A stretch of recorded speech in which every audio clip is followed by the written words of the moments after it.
राजा सोन्याच्या पात्रात नैवेद्य घेऊन गेला बाबा देवाला.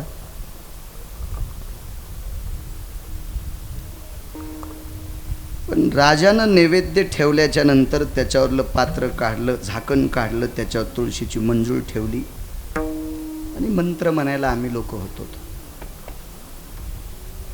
गुडा शर्कराय सर्वस्थितो घृते यज्जायते तत्रान्मिश्रित भव पुण्यां जठरानलो तृप्तावसायां नैवेद्यं समर्पयामि सदजधजनिरे भयस्थितं मध्यं सुधा अतो भयजति मदिजति जायं सुधि छन्दाना भयव्याप्तिशं विष्णुर्भययति छन्दपरा कृते भवयति सिञ्जन भवे गुडाशर्कराय दशं लुप्तावसभय जठरानलों तृप्तावसभय सर्वप्रिया रसनं प्रियं यज्जायते प्राणमेव च सतं यथा दुर्व्यं भवयति सुगन्धि भयं प्रसादरस्तुं तञ्जायते प्रसादरस्तुं तञ्जायते प्रसादरस्तुं. मंत्रोच्चार करण्यासाठी मोठी मोठी लोक होती. प्रसाद गुडा शर्करा नैवेद्य. नैवेद्य ठेवला झोका गुरुजी. पण राजानं नैवेद्य ठेवायच्या अगोदरच देवाचं तोंड भरलेलं बाबा, तोंड भरलेलं. राजा होता तो. पुजारी जी, देवाला काल जीव घातल्याच्या नंतर तुम्ही सकाळी स्नान घातलं नाही? हो म्हणले. आंघोळ घातली, पितांबर बदललाय, देवाची कपडे बदलली, देवाला चांगल्या कपड्यानं पुसून काढले. मग काल खाल्लेला भात कस काय जिभेचा तोंडाचा बाजूला सरकला नाही? ओठ कस काय भरकेत? पुजाऱ्यानं विचार केला, देवाच्या ओठाला अजून भात? मी तर सकाळी 2 घंगाळभर पाण्यानं उष्णोदक स्नानम समर्पयामी शुद्धोदक स्नानम समर्पयामी सुगंधी द्रव्यम त्याच्यात सगळं टाकून सगळं स्नान घातलंय, पण भाताचे कण ओठाला कस काय?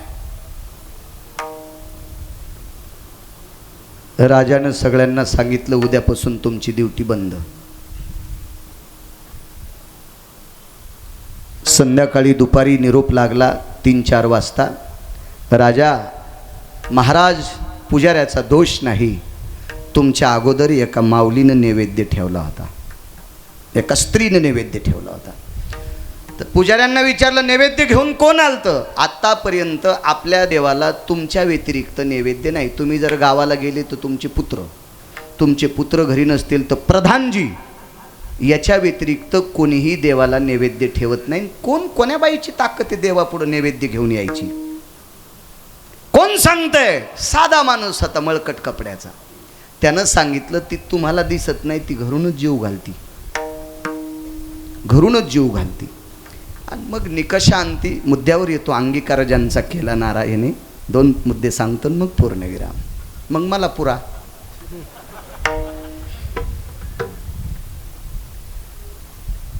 बोलून घेतलं, कोण आहे? राजाला सांगितलं, महाराज विश्वास बसणार नाही, पण आपल्या गावापासून काही अंतरावर एक लहानसं झोपडं आहे. त्या झोपड्यात एक माथारी राहते आणि ती माथारी रोज देवाला भाताचा नैवेद्य देते. खिचडी म्हणून प्रसिद्ध होती. ते खिचडीचा प्रसाद आहे जगन्नाथपुरींच्या मालकांचा. खिचडीचा प्रसाद आहे, खिचडी ती देवाला समर्पित करते.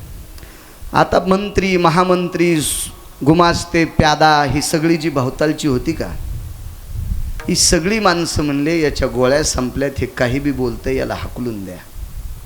ते म्हणला, राजेसाहेब मी तुम्हाला अगोदरच सांगितलं होतं की तुम्हाला विश्वास बसणार नाही, पण त्या बाईचा नैवेद्य खाल्ल्याशिवाय तुमचा सुद्धा नैवेद्य जगन्नाथ भगवान घेतच नाहीत. आता तर त्यानं अशी गोळी सोडून दिली की राजाचा शेंडीतला घाम पायात आलाय. तिचा नैवेद्य खाल्ल्याशिवाय कोणाचाही नैवेद्य देव स्वीकारित नाही. चला आपल्याला बघायचं. सगळेजण म्हणले, काय राजेसाहेब, सोन्याच्या महालात राहणारी माणसं, तुम्ही एका झोपड्यात राहणारी बाईन तिच्याकडे जायचं? राजानं सांगितलं, अरे देवाच्या तोंडाला भाताचे कण होते. पुजाऱ्यानं सांगितलं, 3 घंगाळ पाण्यानं स्नान घातलंय, चांगल्या कपड्यानं देवाचा चेहरा पुसलाय, देवाला पुसून काढलंय आणि नैवेद्य ठेवायच्या आधी देवाच्या ओठाला खिचडी लागते, याचं सिद्ध पाहायचं आहे आपल्याला कोण ती बाई आहे. बोलून घेतलं तिला. मोठमोठाले लोक भवतालचे मोठे फुगरी चोट असतात. हो, भिकार चोट असते. ते म्हणले राजेसाहेब तिथपर्यंत जाचच नाही, तिलाच आपल्या घरी बोलून घ्या. मग आता तिला बोलले म्हणल्यावर तिला पालखी पाठिली. ती म्हणली मी पालखीत बसणारी नाही. मग ती काठी टेकीत टेकीत टेकीत दिवस माळाला. आणि ते म्हणले आता नैवेद्य, म्हणले रातच्या खात नाही, नैवेद्य उद्या सकाळी देव घेईल, आणि आता रात्री मी तुमच्या इथं कुठं नैवेद्य. तर बाबाजी राजाच्या घरी चूल सोन्याची, भांडे सोन्याचे, सरपण कसं सोन्याचं आणता येईल. राजाच्या मंत्र्यानं गंगेच्या पाण्यात लाकडं बुडून वाळिले. काष्टा पवित्रो शुद्धो स्थितम गंगोदकायाम शुष्क काष्टा स्थितो हो. वाळलेली लाकडं गंगेच्या पाण्यात बुडून वाळवली, आता ती शुद्ध लाकडात सोन्याच्या चुलीत घातली. पण तिनं सांगितलं बेजार होऊ नका, सोन्याच्या चुलीवरची खिचडी जगन्नाथ भगवान खात नाही. राजा म्हणला काय अवघडच काम झालं बाईचं, तुझ्या आजची खिचडी खातो हो, माझी खाल्ल्याशिवाय जगात कोणाचाही नैवेद्य घेत नाही. मग कधी. ती म्हणली त्याच झोपड्यात शिजवावं लागती. राजा म्हणले शिजून आण. तुमच्या महालात खात नाही, ते तिथंच खातो, तिथंच खातो. नाईलाजानं राजा, गुमास्ता, प्यादा, मंत्री, महामंत्री, सुमंत्री, प्रधान हे सगळे जण त्या झोपड्यात कुठं बसत आहेत. राजाची बायको पैठणी नेसलेली, त्या काळातली मोत्याची झालर, सोन्याचा जर, चांदीचा जर, तिची पैठणी आता इकली तर 2 मोरांड्या इकत भेटतील 36 एकरच्या. एवढी साडी तिच्या अंगावर. पण ती बाई म्हातारीच्या झोपड्यात अशी वाकून, हो त्या काड्या अडकल्या का तिच्या झिपुटीला. हो चट इचारलेलं इचकलं, ते तुंबा बांधलेला ते चट इचकाला तिचा. हो आता इचारण्याच्या लय पद्धती आता बापा, लय इकून कोंबडं, तिकून पाखरू, इकून कावळा, इकून खोपा, लय लय लय पद्धती वेगळ्या. कशा हसत्यात बघा ना. दुनियादास महाराजांचं एक पद होतं बाबा. ही लोक अधिकारी लोक होते. राष्ट्रसंत तुकडोजी महाराज, राष्ट्रसंत दुनियाजी महाराज. दुनियादास महाराज गोड बोलायचे. 4 पट्टे साडी नेसे लुगड, मागून काढी कोंबड. 4 पट्टे साडी नेसे लुगड, मागून काढी कोंबड. कपाळाला कुंकू नाही दिसे घुबड, कपाळाला कुंकू नाही दिसे घुबड. सांग सांग पोरी नान्न लागन का गोड, सांग सांग पोरी नान्न लागन का गोड. हे दुनियादास महाराज म्हणायचे. काय वर्णन केलंय लोकांनी महाराज, किती वर्णन, किती वर्णन. आता कशाला पदर घ्या, आता कुठं उड लागायला तुम्हाला. घेत जा माझ्या माईंनो, पाठ झाकून घेत जा. तुमच्या चप्पलला कपाळ घासेपर्यंत प्रणाम करतो. हा कीर्तनाचा पुरुषार्थ आहे, हा भागवताचा पुरुषार्थ आहे, हा रामायणाचा पुरुषार्थ आहे, हा शिवपुराणाचा पुरुषार्थ आहे. ज्या बाईनं नवऱ्याची इच्छा पूर्ण व्हावी त्या दिवशी माणूसच प्रांतात मेला नाही, तिनं स्वतःच्या शरीराचं जोहार केलं. त्या शिवभक्ताची पत्नीसुद्धा डोकं भरून पदर घेती. भगवंतानं तिच्या बांगडीची दुसरी बाई तयार केली, पण ती पदर घेत होती. तिचा नवरा दुकानातून साडी आणत होता ना, त्या साडीला दुकानातच पदर होता, घरी आणून लावायचं काम नव्हतं. इतका मोठा पुरुषार्थ होता. चला किती बोलायचं आपण. योग असा आला, राणी सुद्धा मध्ये, राजा सुद्धा वाकून मधात. मुकुट पडला हो त्या झोपड्याला अडकून. बाईनं चूल पेटिली, तांदूळ 2-3 बाऱ्या धुतले. तिचे तांदूळ का क्वालिटीचे, काय साधे तांदूळ तिचे, असे धुतले. वरी आलेल्या त्या तुषा काढल्या, पुन्हा 2-3 बाऱ्या पाणी टाकायला बाहेर. मधात टाकीन तर झोपन कुठं, ओलं कसं करीन ती. तिला काय राजासारखा महाल थोडाच होता. बेशिंग, तोंड धुवायचं वेगळं, हँडवॉश वेगळं, पुन्हा त्या पेपर साबणा वेगळ्या, पेपर सोप म्हणतात ना त्याला. असं कुठं होतं तिचे, काहीच नाही. मधी धुपन वाहडं 2-3 लाकडं ओले. राजाच्या बायकोला 3ऱ्याच दिवशी चष्मा बदलावा लागला. इतकी रड. येरी सांगायलो कशाला रडंती. खिचडी आटपली बाबा. खापराच्या ताटात खिचडी घेतली. दारात तुळशी वृंदावन होतं, त्याचे 2 पानं तोडले, त्याच्यावर ते पानं ठेवले आणि जगन्नाथ भगवंताकडे तोंड केलं आणि हात जोडेन डोळे झाकले. देवा आज खिचडीवर तूप नाही बरं का, आज खिचडीवर तूप नाही, तूप नाही. घरी कुटलेल्या हातसडीच्या तांदळाची खिचडी होती, लालचरत तांदूळ, त्याला फक्त हळद पण नव्हती. आज नैवेस ती हरिद्रायाम. वैकुंठवासी माधव महाराज मगर सांगायचे हा प्रसंग. हळद सुद्धा नाही, हळदीशिवाय खिचडी होती का देव? मोहरी पाहिजे, जिरे पाहिजे, हळद पाहिजे, चटका द्यायला तेल पाहिजे. नुसतं बघून ते गाडगं गरम केलं आणि पाणी चरकन वाजलं की झाली फोडणी खिचडीची. राणीने विचार केला, महाराज हे सगळं विचित्रपणा दिसतोय, हिच्याकडं तेल नाही, हिच्याकडं हळद नाही, हिच्याकडं मोहरी नाही, हिच्याकडं काहीच नाही, आणि ही खिचडी रंगानं तांदूळ लाल आहे त्याच्याकरता लालसर दिसती, ही खिचडी जगन्नाथ भगवान कसं खातील? आणि त्या खिचडीवर झाकायला कपडा कोणता होता? ती नेसत होती ते लुगडं जुनं झालेलं, ते फाळडं, आणि त्याच्यावरला फाळलेल्या पदराचा तुकडा त्याच्यावर झाकला, आणि तुळशीचं पान ठेवून नैवेद्य झाकून न्यायची पद्धत असती. हा, उघडा न्यायचा नसतो नैवेद्य, तिथं गेल्यावर उघडा करायचा. आणि देवाला नमस्कार केला आणि त्याच्यावरचा कपडा बाजूला काढा आणि देवाला सांगितलं, देवा आता जेवा. देव कुठं खातो? देव रोज खायचे, त्या खिचडीतले 2-3 खोंगे खायचे, पण आज हे फुगीर लोक बसलेले आहेत ना, त्याच्यामुळं ते खाईनं. फुगीर बसलेले होते आणि त्याच्यामुळं ते खाईनं. तर तिनं पुन्हा एकदा कपडा झाकला आणि देवाला सांगितलं, देवा गरिबाचा अपमान करतोस हो रे नारायणा, हे जगन्नाथा घे रे प्रसाद नारायणा, घे घे, आज गरिबाची परीक्षा आहे. बाबा दारुरकर शास्त्री सांगायचे, कपडा हालत होता, कपडा हालत होता, कपडा, पण तिला लक्षात आलं किती बाऱ्या हल्ला. त्या खापराच्या ताटात कपड्याच्या खालून अशी वंजळ घालायचा आणि खोंगाभर ती खिचडी खायचा. 2-3 बाऱ्या खाऊ दिलं. राणी म्हणली ही जादूगर आहे. प्रधान महामंत्री म्हणले ही जादूगर आहे, हिच्या मनानं कपडा हलवतो. आणि तिनं भरतबुवा 3दा अशा खोंगा घेतल्याच्या नंतर वरून हात दाबला, हे देवा हे यांच्यासाठी नाही रे, पण या गरीबाला राहू दिन जरशी खिचडी. तर बाबा 2च घास खिचडी शिल्लक राहिली. त्यावेळेला राजानं झोपड्यापुढी तिला लोटांगण घातलं.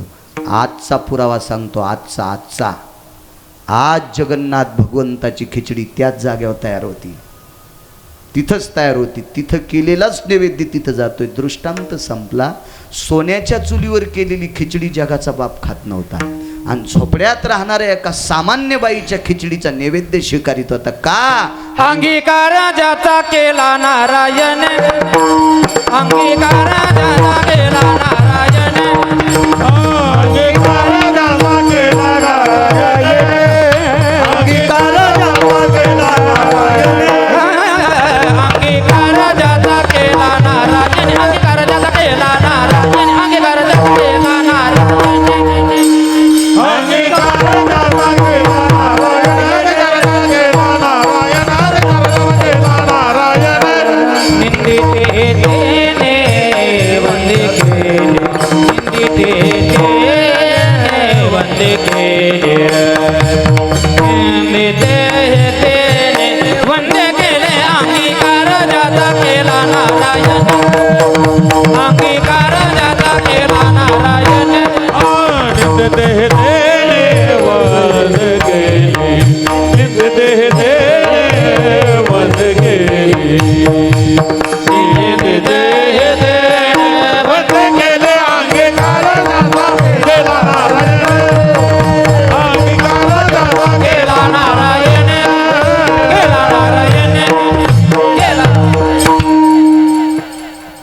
नाना वेळ संपला आपला. हा राहिलाय का? वा वा, असा मुक्कदम वरी भेटू नये. विठाला विठाला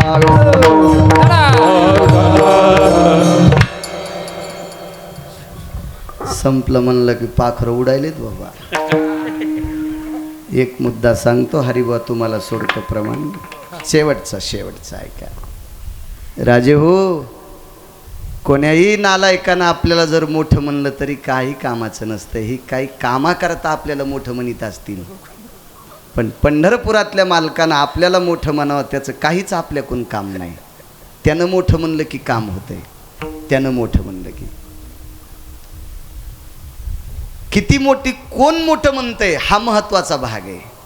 मला एवढी लोक मानतात, अरे तुला जितके मानतात तितके तमाशाला पण मानित होते.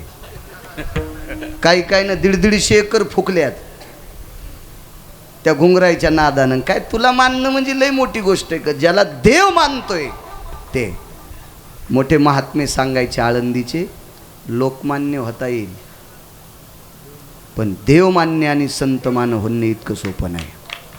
लोकमान्य कोणाला होता येते, कोणाला होता येते, कोणाला होता येते, कोणाला होता येते. एखादी कला असली की ती लोकमान्य होते, पण संतमान्य आणि देवमान्य होण्यासाठी निष्ठावंत वारकरी संप्रदायातला व्हावं लागेल, तर मात्र देवमान्य होता येते. बाबा एका घरी सगळे देव जेवायला गेले. वेगाच सांगतो 5-7 मिनिटात नाना एक पुरावा सांगतो की देवानं स्वीकार केल्यावर किती माणसं मोठी होत असतात. सर्व देव गेले, कोण्याही देवानं फुकट खाल्लं नाही बरं का. रात्रभर जागर केला. ती एकादशी सोमवारची होती. आणि सर्व स्वर्गातल्या देवता आपोआपली विमानं घेऊन खाली उतरल्या, आपोआपल्या वाहनात बसून खाली आले. ते मंगळवेढ्याला विमानं आली. त्या विमानामध्ये देवादिदेव भगवान शिवशंकर उतरले, भगवान इंद्र उतरले, पार्वती आई साहेब उतरल्या, ब्रह्मदेव उतरले, सावित्री आई साहेब उतरल्या, यक्ष किन्नर गंधर्व चारण विद्याधर लोकपाल दिग्पाळ उतरले. ह्या सर्व देवता उतरल्या. बोरी खाली भजन केलंय. बसायला कोणाला सतरंजी नाही, चटई नाही, माईक नाही, काय नाही. पकवाद वाजवायला इंद्र भरत बुवा. इना नारदांच्या गळ्यात सुरुवात नारदांनी केली आणि नारदांच्या पाठीमागं म्हणायला भगवान शिवशंकर. हो, आणि कधी कधी जर एखादी आलापी भेटली तर तुंबराला मिळायची. हो, काय पुरुषार्थ असेल त्या भजनाचा. इंद्र पक्वा झाला. गळ्यात इना नारदांच्या पाठीमागं म्हणायला देवादिदेव भगवान शिवशंकर, त्यांच्या सूर मिसळायला तुंबर. भजन ऐकायला पार्वती आई साहेब, ब्रह्मदेव चारी मुंडक्यानं मान डोलायलेत. हो, ब्रह्मदेव, सावित्री आई साहेब लेहाला बसल्या. हो, सरस्वती माता कौतुक करायली. हे सगळं भजन चालू. सोमवारची एकादश होती. सोमवारी एकादशी विमान उतरले पंढरीशी. गाथापा लक्षात येईल. सोमवारची एकादश आली, ती कोण्या महिन्यात होती पुन्हा सांगू. आणि मग त्या एकादशीला विमानं उतरले आणि रात्रभर बोरी खाली जागर झाला. द्वादशीचा स्वयंपाक काय तळील्या वरिल्या एकची पक्वान्ने. अन्नपूर्णा, अष्टमा सिद्धी, अनिमा, गनिमा, कामा, वशित्वा, विशित्वा या सगळ्या सिद्धी भांडे घासायला अन्नपूर्णा स्वयंपाकाची पूर्ण सामुग्री जमा केली. स्वयंपाक झाला. सर्व देवता जेवल्या. जेवायचे राहिले बाबा फक्त 6 लोक. एवढा मुद्दा आहे का अंगीकारजांचा. 6च लोक जेवायचे राहिले. विटेवरचे मालक, विटेवरची मालकीन 2, चोखोबाराय, चोखोबारायची पत्नी 4, गरुड 5 आणि चोखोबारायचा मुलगा 6. 6च लोक जेवायला बसले. आदेश दिला गरुडा पात्र टाका. पात्र टाकले. 3 पात्र टाकले. एका पात्रावर आईसाहेब बसल्या, मालक बसले, गरुड बसले. देवानं सांगितलं अंतरानं पात्र टाका, मधात जागा ठेवा. आदेश दिला गरुडा पुन्हा 2 पात्र टाका. रुक्मिणी आईसाहेबाच्या लक्षात आलं.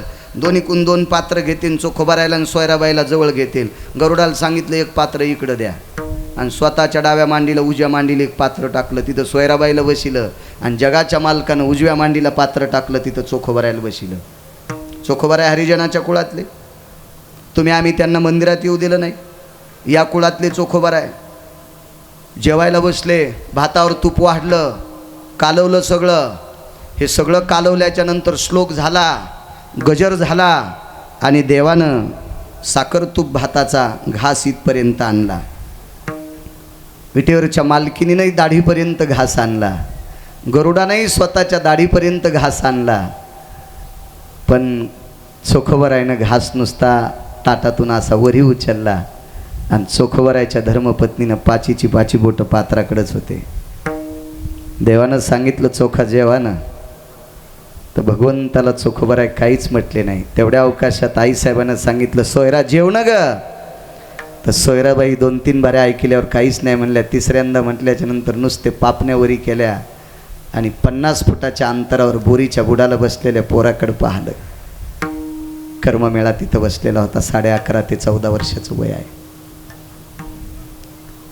रुक्मिणी आईसाहेबांनी देवाकडे पाहिलं, डोळे डबडबले, सांगितलं प्रभू कोण अशी माय आहे की जिचं लेकरू उपाशी असल्यावरती कशी जेवण? कोण असा बाप आहे की ज्याचं लेकरू उपाशी असल्यावरती कसा जेवण? भगवंत परीक्षा पाहत होते. देवानं मांडीवर हात ठेवला, भरका नाही, डावा हात ठेवला आणि सांगितलं, चोखा जेव रे. काल दिवसभर एकादशीचा मी फराळ घेतला नाही चोखा. चोखा ह्या एवढ्या देवता तुझ्याकडे भजना करता आल्या ना चोखा, ह्या सगळ्याला पाणी द्यायला मी होतो रे चोखा. चोखा ह्या सगळ्याच्या पंक्तीला सकाळपासून मी वाढलोय रे, माझी कंबर दुखते रे चोखा.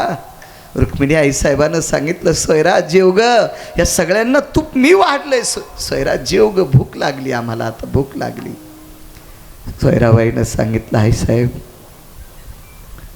तुम्ही जेवा, तुम्ही जेवल्याच्या नंतर आम्ही जेवू. विटेवरच्या मालकाचं अंतकरण गदगदून आलं आणि डावा हात चोखोबराच्या तोंडावरून फिरिला. चोखा चोखा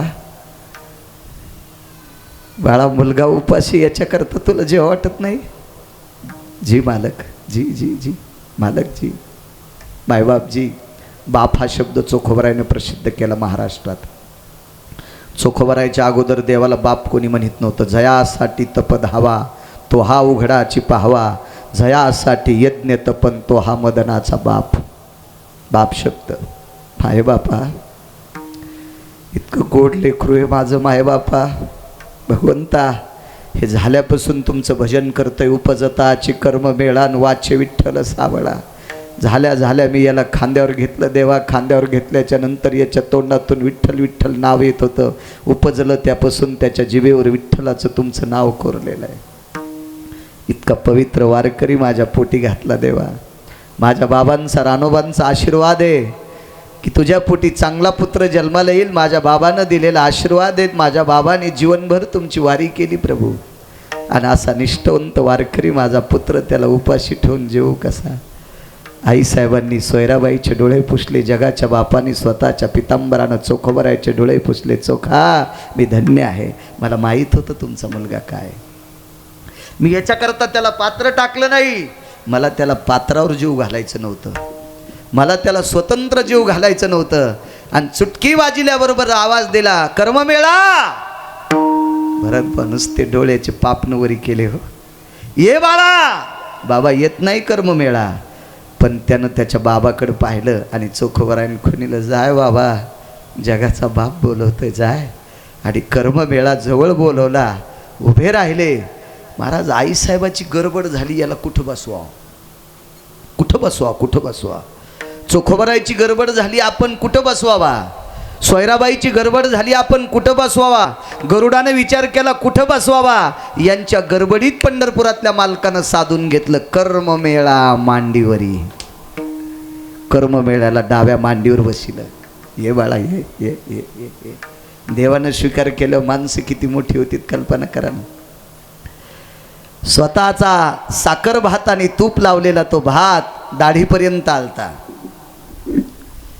ते स्वतःच्या दाढीकडे जाऊन तोंडात जाण्याऐवजी तो डाव्या मांडीवर बसलेल्या कर्ममेळ्याच्या तोंडात गेला. पुन्हा पात्रात बुडवला, पुन्हा भात घेतला, पुन्हा कर्ममेळाच्या तोंडात घातला. बाबाजी असं एकदा, दोनदा, तीनदा, चारदा, पाचदा कर्ममेळाच्या तोंडात साखर भात तूप घातला. कर्ममेळ्याची जीभ देवाच्या बोटायला लागली. कर्ममेळाचे ओठ देवाच्या बोटाला लागले. कर्ममेळ्याच्या तोंडातली लाळ देवाच्या बोटाला लागली. 5 घास कर्ममेळ्याला खाऊ घातले आणि 6वा घास पात्रात नाही हातबुडीला. कर्ममेळ्याच्या तोंडातले बोट जगाचा बाप चाटीत होता. जगाचा बाप चाटीत होता. जगाचा बाप. त्यावेळेला यक्ष, किन्नर, गंधर्व, चारण, विद्याधर, लोकपाळ, दिक्पाळ, चारुहास, परमहंस, इंद्र, शची, जयंत, जयंती, सिद्धी, विनायक, सावित्री, ब्रह्मदेव या सर्व देवता डोळ्यातले अश्रुपुष्प समर्पित करीत होत्या. काय पुरुषार्थ आहे चोखोबरायच्या मुलाचा, काय पुरुषार्थ आहे चोखोबरायचा. महाराजा स्वर्गातल्या लोकांचा पुरुषार्थ लक्षात घेतला आणि 400 वर्षापूर्वी हा पुरुषार्थ गाथ्यात ठेवला. एका जनार्दनी आईशी चोखियाची मात आणि जेवे पंढरीनाथ त्याचे घरी. पैठणच्या मालकांनी माझ्या शांती ब्रह्मनाथ बाबांनी या गाथ्यात पुरुषार्थ लिहून ठेवला. एका जनार्दनी आईशी चोखियाची मात आणि जेवी पंढरीनाथ त्यांचे घरी. देवानं स्वीकारल्यावर काय कमी होते हरी अंगीकार आई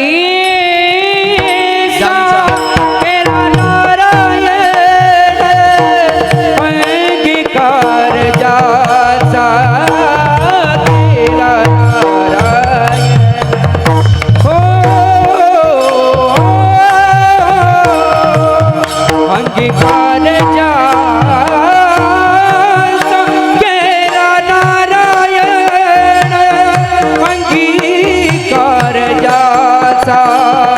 केला ना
सज्जनांनो, उभे राहिलेले जाग्यावर थांबा. एकच मिनटं तुमचा वेळ घेतो. आपण ज्या परंपरेत कीर्तन करतो ती परंपरा किती मोठी आहे. वैकुंठवासी महंत बंकट स्वामींच्या जीवनातले 2 पुरुषार्थ. इगतपुरीचा मृदंगाचार्य मृत्यू पावला, त्याला उठिलं, आणि निनगुरच्या पाटलाला उठिलं. इगतपुरीचा मृदंगाचार्य बाबा मृत्यू पावला, मेल्याला त्याला उठिलं, आणि निनगुरच्या पाटलाला उठिलं. स्वामींनी गडावरनं डमणी गेली, गडावरनं डमणी गेली, नारायणगडावरनं डमणी गेली, आणि बंकट स्वामीला सांगितलं, स्वामी तुमचा भक्तीचा पुरुषार्थ मोठा आहे, पण तुम्ही पंढरपुरातल्या मालकाचा अपमान करायला लागले. तिथून पुढं स्वामीनं ते बंद केलं. म्हणजे स्वामी ज्या ठिकाणचा आदेश पाळायचे ते आदेश म्हणजे नारायणगडाचं ठिकाण. बंकट स्वामी आदेश पाळायचे. जी मालक काही हरकत नाही, आजपासून बंद. काय पुरुषार्थ असेल या गादीचा, आणि त्या पवित्र गादीच्या पुरुषार्थातले तुम्ही भक्त आहात. तुम्हा सर्व भक्तांच्या चरणी गिरगावकराचा साष्टांग प्रणिपात करतो. गुरुवर्य बाबांच्या चरणी नतमस्तक होतो. माझ्या वाणीला विराम देतो. विठो